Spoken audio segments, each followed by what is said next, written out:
রাজবাড়ীর পাংশায় সড়ক দুর্ঘটনায় মিরাজ শেখ ও সজীব প্রামাণিক নামে দুই কিশোরের মৃত্যু হয়েছে।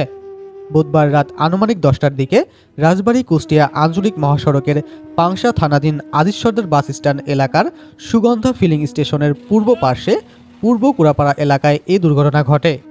প্রত্যক্ষদর্শী ও স্থানীয় সূত্রে জানা যায়, রাতে পৌর শহরের বিষ্ণুপুর এলাকা থেকে ব্যাডমিন্টন খেলা শেষে মোটরসাইকেল যোগে বাড়ি ফিরছিলেন দুই কিশোর। এ সময় কুষ্টিয়া থেকে রাজবাড়ী অভিমুখী একটি অজ্ঞাত ট্রাক তাদের মোটরসাইকেলকে ধাক্কা দিয়ে দ্রুত পালিয়ে যায়।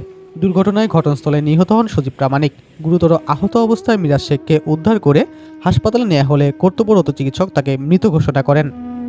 নিহত মিরাজ শেখ পাংশা পৌর শহরের কোড়াপাড়া এলাকার ইব্রাহিম শেখের ছেলে এবং সজীব প্রামাণিক একই এলাকার সাইদুল প্রামাণিকের ছেলে।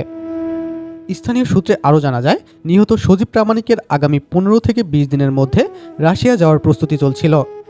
পাংশা হাইওয়ে থানার এসআই সাজ্জাদ হোসেন জানান, দুর্ঘটনার পর লাশ উদ্ধার করা হয়।